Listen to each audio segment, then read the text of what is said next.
वर्णों को किस प्रकार बोलते हैं। मुख से जब हम आवाज निकालते तो हमारी जीभ मुख के किस भाग को स्पर्श करती है।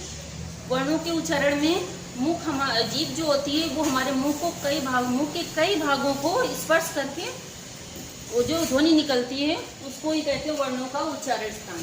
सब देखो तो यह फेफड़ों से निकलने वाली वायु मुख के विभिन्न भागों में जीभ का सहारा लेकर टकराती है, जिससे विभिन्न वर्णों का उच्चारण होता है।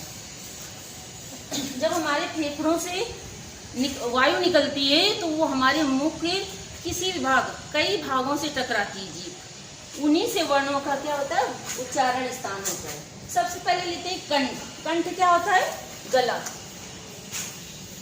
कंठ किसको बोलते हैं गला को। तो जिन वर्णों के उच्चारण में जीभ कंठ की ओर मुड़ती है, हमारी जीभ जब हम वर्णों का उच्चारण करते हैं, इन वर्णों का उच्चारण करते हैं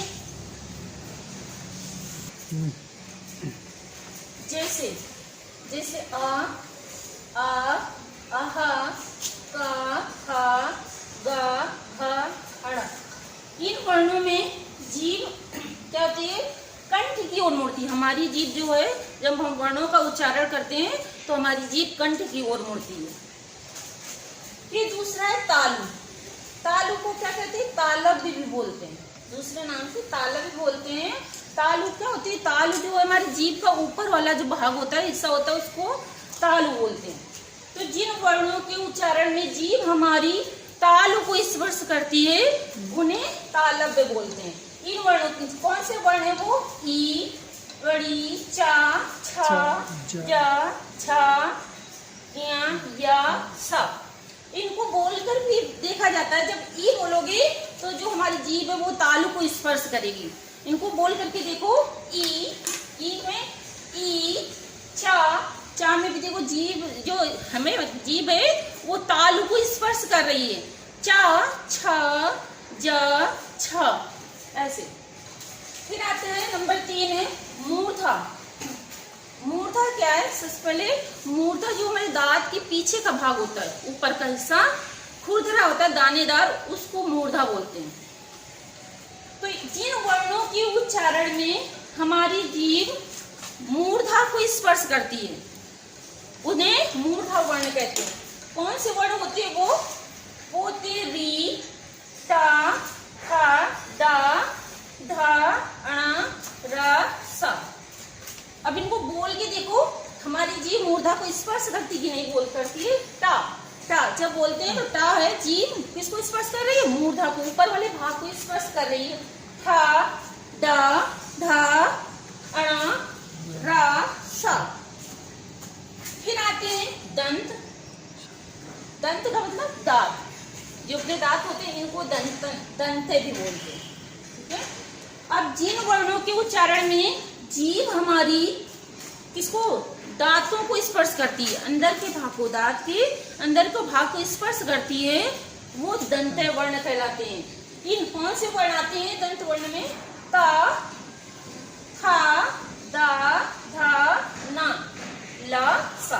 इनको बोल करके देखो ता जीभ जो है वो किसको स्पर्श कर रही है दांत को। ता था दा धा ला सा, ये दंत वर्ण होते हैं। फिर नंबर 5 है ओट्स। ओट्स कौन ये ओट ऊपर नीचे का जो हिस्सा होता है ओट्स होते हैं, इन्हें ओट्स से बोलते हैं। अब जिन वर्णों के उच्चारण में जीभ हमारी किसको दांत को स्पर्श करती है, दांत को स्पर्श करती है, दांत में टच करती है, वो दंत वर्ण कहलाते हैं, सॉरी ओट्स वर्ण कहलाते हैं। जिन वर्णों में के उच्चारण में हमारी जीभ किसको ओठ को स्पर्श करती है या ओठ ऊपर नीचे एक दूसरे को स्पर्श करते हैं वो कौन से कहलाते हैं ओठ से वर्ण कहलाते हैं। वो है ऊ, वो वर्ण है ऊ बड़ा ऊ पा खा बा हा मा। इनको वापस बोल करके देखो, ये ऊपर नीचे के ओठ हैं वो एक दूसरे को स्पर्श कर रहे हैं। ऊ पा खा बा भा मा। अब आते हैं नासिका। नासिका मतलब नाक।